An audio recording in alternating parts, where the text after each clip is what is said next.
Welcome back to TLDR's daily briefing for Monday the 2nd of June 2025.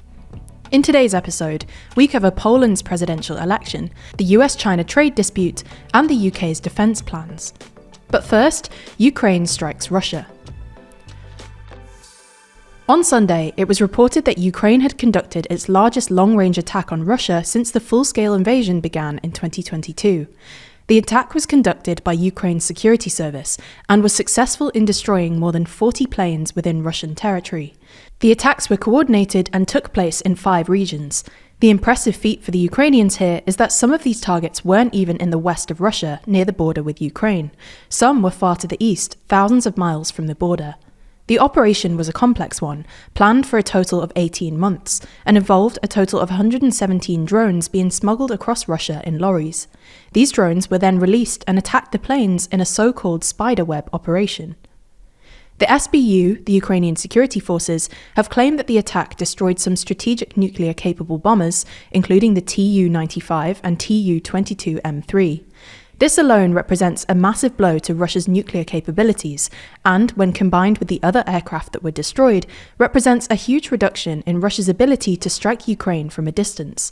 According to the security service, Ukraine has destroyed 34% of Russia's bomber fleet. In fact, they added that the total damage was estimated to be around $7 billion, although this figure hasn't been verified by journalists.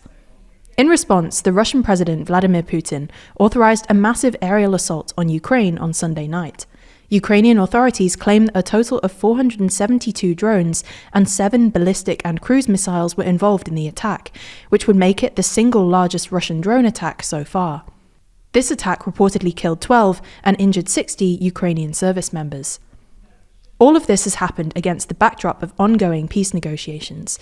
Ukrainian negotiators are today heading to Istanbul in Turkey for a second round of peace talks. They will be hoping that this latest attack has proved to the world, and specifically to the Trump administration, that the war is not progressing in Russia's favor and that Ukraine still has cards to play. If they're able to persuade the Americans that this is the case, then they're hoping they may get more favorable terms in the peace negotiations.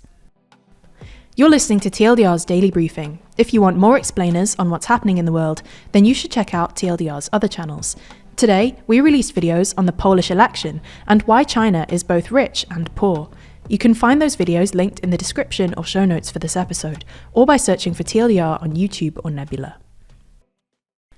Poland's presidential election on Sunday was narrowly won by the right-wing Law and Justice Party candidate, Karol Nawrocki, in a blow to Poland's centrist Prime Minister Donald Tusk's relatively pro-EU agenda. Nawrocki won with 50.9% of the vote, while centrist Civic Platform candidate Rafał Trzaskowski finished behind with 49.1%. Having campaigned under the slogan Poland First, Poles First, Nawrocki was championed by US President Donald Trump and Hungarian Prime Minister Viktor Orbán, who has since said he is looking forward to working with Nawrocki. The result prolongs the long-standing domestic power struggle in Poland between the populist right-wing Law and Justice Party and the centrist Civic Platform. Nawrocki's victory will likely weaken Poland's standing within the EU and complicate Prime Minister Tusk's tenure, with Nawrocki expected to block many of the Tusk's government's liberal reforms. China has accused the US of seriously violating a trade truce, reigniting the battle between the world's 2 biggest superpowers. On Monday, China's Commerce Ministry said it had upheld a deal to reduce tariffs, which was agreed in early May, but accused the US of introducing a series of discriminatory and restrictive measures in recent weeks, which undermined the agreement. It came after US President Donald Trump on Friday claimed that China had, quote, totally violated the agreement. Then on Sunday, US Treasury Secretary Scott Bessent accused China of withholding products it had agreed to release under the deal. In an interview with CBS, Bessent said, "What China is doing is they are holding back products that are essential for the industrial supply chains of India, of Europe, and that is not what a reliable partner does." US officials have suggested that a phone call between Trump and Chinese President Xi Jinping could resolve the dispute, but no such call has yet been scheduled. And finally, UK Prime Minister Keir Starmer has said the UK will move to war-fighting readiness and has said every citizen has a role to play in a speech unveiling the government's 2025 Strategic Defence Review.